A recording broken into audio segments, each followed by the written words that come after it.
अब तक आरव ये समझ चुका था कि ईश्वर से बात करना किसी विशेष स्थान, शब्द या विधि का मोहताज नहीं है। वो जान गया था कि भगवान हर सांस में, हर कर्म में और हर भावना में मौजूद हैं।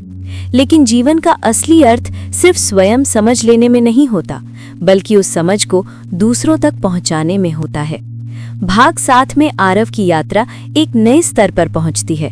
अब वो केवल खोजने वाला नहीं, बल्कि रास्ता दिखाने वाला बनने वाला था। ये कहानी है उस दिन की जब आरव ने किसी और को भी ईश्वर से बात करना सिखाया। कहानी जब आरव बना मार्गदर्शक। गांव की सुबह हमेशा की तरह शांत थी। आरव नदी किनारे बैठा ध्यान कर रहा था। अब उसके चेहरे पर एक अलग ही शांति रहती थी, जैसे भीतर कोई दीपक हमेशा जलता रहता हो। तभी उसने देखा कि एक युवक नदी के किनारे चुपचाप बैठा है। उसकी आंखें लाल थीं, चेहरा बुझा हुआ। वो बार बार पानी में पत्थर फेंक रहा था। आरव ने पास जाकर धीरे से पूछा, क्या बात है, मन भारी लग रहा है? युवक ने गहरी सांस ली और बोला, मेरा नाम कबीर है। मैं बहुत प्रार्थना करता हूँ, मंदिर जाता हूँ, लेकिन भगवान मेरी सुनते ही नहीं। आरव शांत रहा।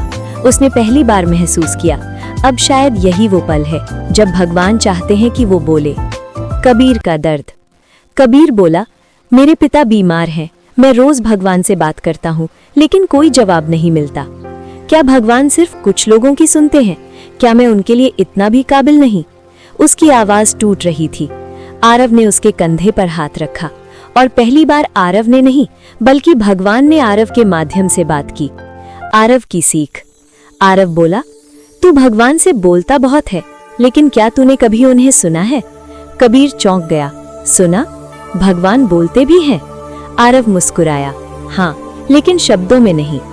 जब तू रोते हुए भी किसी की मदद करता है, जब तू टूटकर भी किसी का सहारा बनता है, जब तू मौन में बैठकर अपने भीतर झांकता है, तब भगवान बोलते हैं। पहला अभ्यास, मौन।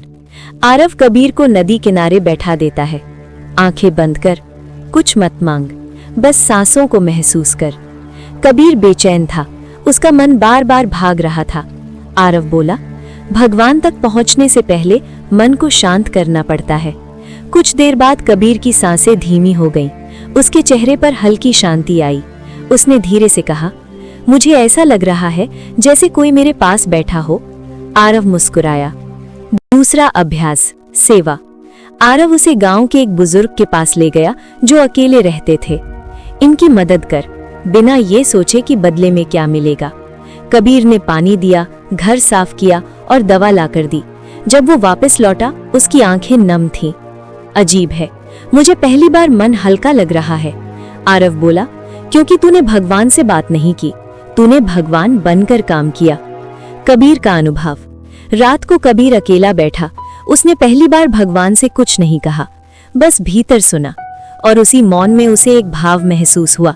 डर कम हो गया था, विश्वास बढ़ गया था। उसे लगा जैसे कोई कह रहा हो, सब ठीक होगा। आंसू उसके गालों पर बहने लगे। अगली सुबह कबीर दौड़ता हुआ आरव के पास आया। आज पहली बार मुझे जवाब मिला। कोई आवाज नहीं थी, लेकिन डर चला गया। आरव ने कहा, यही भगवान का उत्तर है। गांव में नई शुरुआत। धीरे धीरे और लोग आने लगे। कोई दुखी था, कोई टूटा हुआ, कोई सवालों से भरा। अब आरव सिर्फ सुनता था और सिखाता था। मौन, ध्यान और सेवा। गांव में अब एक नई ऊर्जा थी। लोग कहते, यहाँ भगवान की आवाज सुनाई देती है। आरव जानता था, ये आवाज हर किसी के भीतर है। समापन।